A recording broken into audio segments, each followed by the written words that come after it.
المشاهدون الأفاضل، السلام عليكم ورحمة الله تعالى وبركاته. أحييكم من الفضائية الإريترية وأقدم نشرة أخبار المساء والمسهل بأبرز العناوين.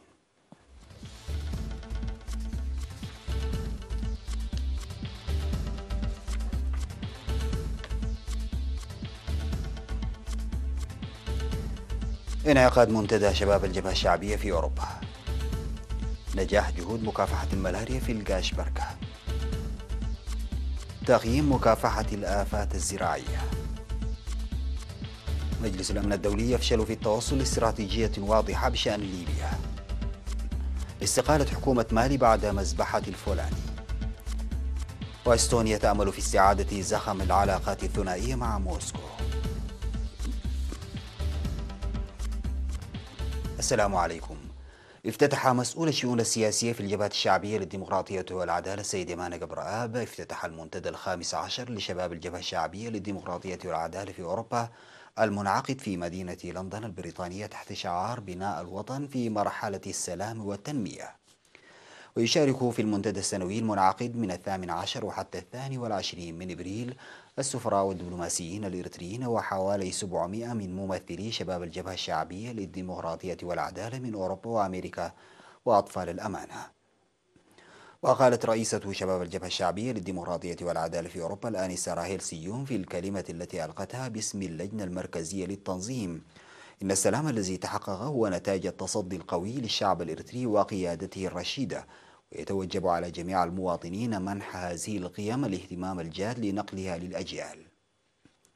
من جانبه أوضح سفير إريتريا في بريطانيا وأيرلندا السيد ستيفانوس سبتماريان إن هذا المنتدى يعتبر تاريخيا لكونه ينعقد بعد هزيمة جميع العدائيات التي استهدفت سيادة إريتريا وتحقيق السلام والانطلاق جميعا نحو التنمية والإعمار. ويتوجب على المشاركين في المنتدى تقوية التنظيم وتعزيز المساهمة لتنفيذ فاعل لبرامج الإعمار والتنمية. وقال رئيس الاتحاد الوطني للشباب والطلبة السيد صالح أحمد الدين إن نهجنا السياسي المستقل انتصر بفضل صمودنا، ونتواجد في مرحلة إعادة معجزات التصدي في البناء والتنمية، وإن المرحلة تتطلب من الشباب تعزيز مشاركتهم الوعية. وأشار مسؤول الشؤون السياسية في الجبهة الشعبية للديمقراطية والعدالة السيد يمان قبرآب إلى روح ومضمون شعار المنتدى، وقال إن مؤامرات انتزاع سيادتنا قد هزمت للمرة الثانية، وإن عهد السلام والتنمية الذي دخلناه كثمرة لجهدنا وتصدينا يفتح الباب على مصراعيه لخوض بناء الوطن بكل طاقاتنا وقدراتنا. وألقت رئيسة الاتحاد الوطني للمرأة الإريترية بإقليم أوروبا السيدة نجست صقاي وصديقة الشعب ودولة إريتريا السيدة روبي ياندو كلمات تشيد بتفاني وصمود شعب وحكومة إريتريا والجبهة الشعبية وشباب إريتريا.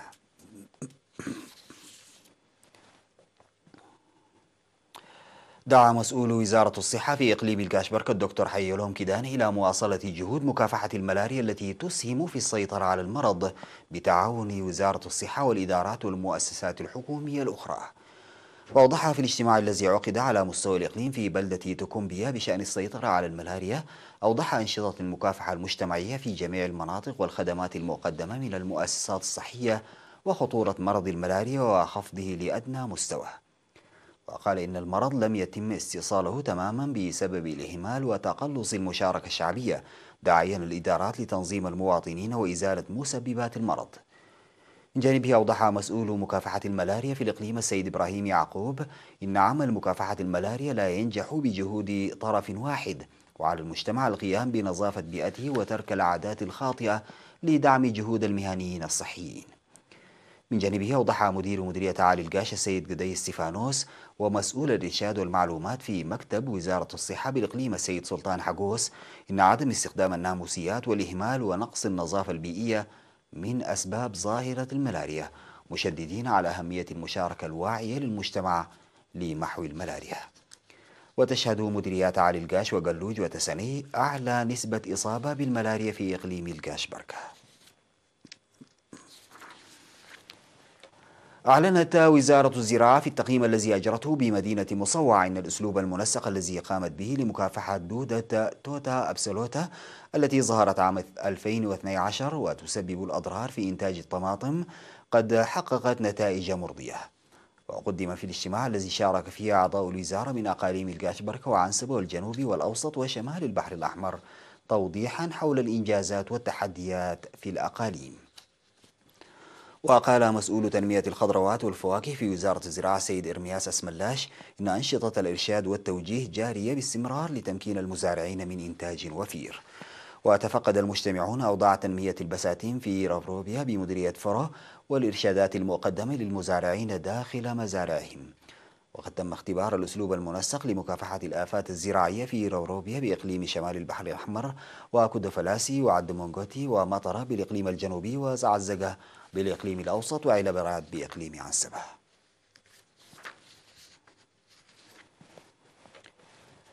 عقد مجلس إقليم شمال البحر الأحمر اجتماعات لسكان مديرية قلعلو لشرح نتائج اجتماعه الدوري ال15 الذي عقده في شهر مارس وبحث برامج التنمية. وتناولت الاجتماعات التي عقدت في ضواحي بدة وبويا وبلدة قلعلو الخدمات الصحية والتعليمية والمياه والبنى التحتية وحماية التربة وحفظ المياه وبرامج الزراعة والنواقص والتحديات. وهابت الاجتماعات للتنسيق بين المجتمع وشركاء العمل لرفع المشاركة في التعليم وخاصة الإناث. وطالبت الاجتماعات للإسراع في إكمال المؤسسات الصحية والتعليمية قيد الإنشاء وبناء السدود لحل مشكلة المياه والدفع بأنشطة حماية التربة وحفظ المياه وحل نواقص خدمات الاتصالات والهاتف والقيام بالمراقبة الجادة لحماية الحياة البرية. من جهة أخرى وجهت دعوة لتضافر جهود المجتمع والشركاء لتوسيع برنامج تعليم الكبار ورفع المشاركة فيه.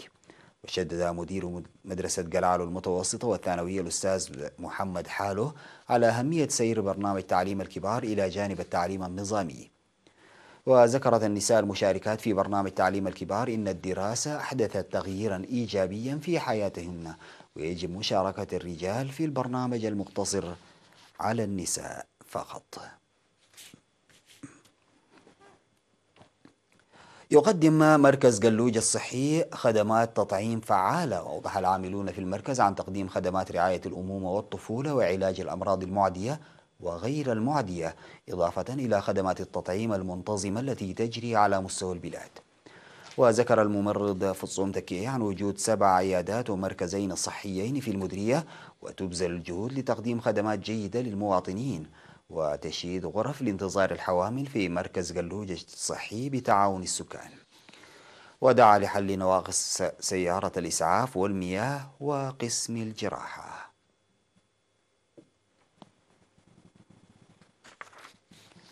بعد الفاصل سادتي نعود لمواصلة الأخبار.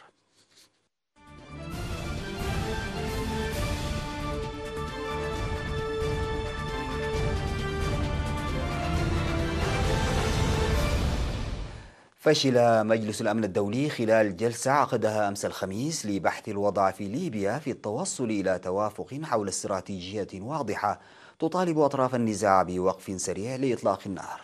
ونقلت وكالة رويترز عن مصادر دبلوماسية أن الولايات المتحدة وروسيا قالتا إنهما لا يمكنهما تأييد قرار مجلس الأمن الداعي إلى وقف إطلاق النار في ليبيا في الوقت الحالي.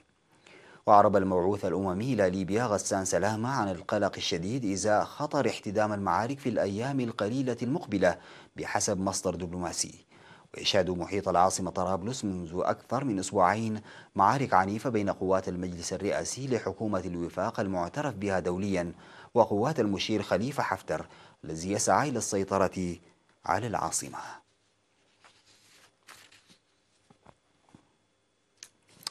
قدمت حكومة مالي بقيادة رئيس الوزراء سوميلو بوباي مايغا استقالتها بعد 4 أسابيع من مذبحة قتل فيها نحو 160 من الرعاة المنتمين لعرقية الفولاني على يد جماعة عرقية.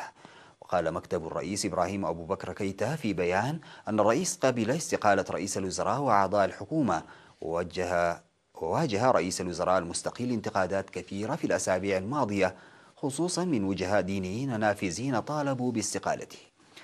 وكان قد قتل مسلحون العشرات من قبائل الفولاني وسط مالي في هجوم هو الأكثر دموية في المنطقة التي تعاني من العنف العرقي وعنف المتشددين. واستغلت جماعات متشددة على صلة بتنظيمي القاعدة وداعش التنافس العرقي في مالي وبوركينا فاسو والنيجر المجاورتين لزيادة عدد المنضمين إليها وإشاعة الفوضى في مساحات شاسعة من أراضي تلك الدول.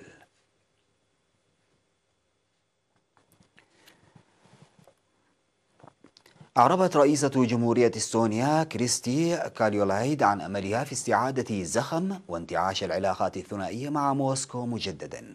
وقالت كريستي كاليولايد إنها تأمل أن يكون فتح سفارة إستونيا في روسيا بمثابة نقطة انطلاق نحو تعزيز العلاقات بين البلدين. وقالت زيارتي إلى موسكو تأتي كدلالة على استعداد إستونيا للتواصل مع الدولة الشقيقة على حد تعبيرها. يذكر أن الرئيس الإستونية توجهت إلى موسكو للمشاركة في حفل افتتاح السفارة الإستونية في روسيا الذي شهدت أعمال تجديد في الفترة الماضية، كما التقت بالرئيس الروسي فلاديمير بوتين.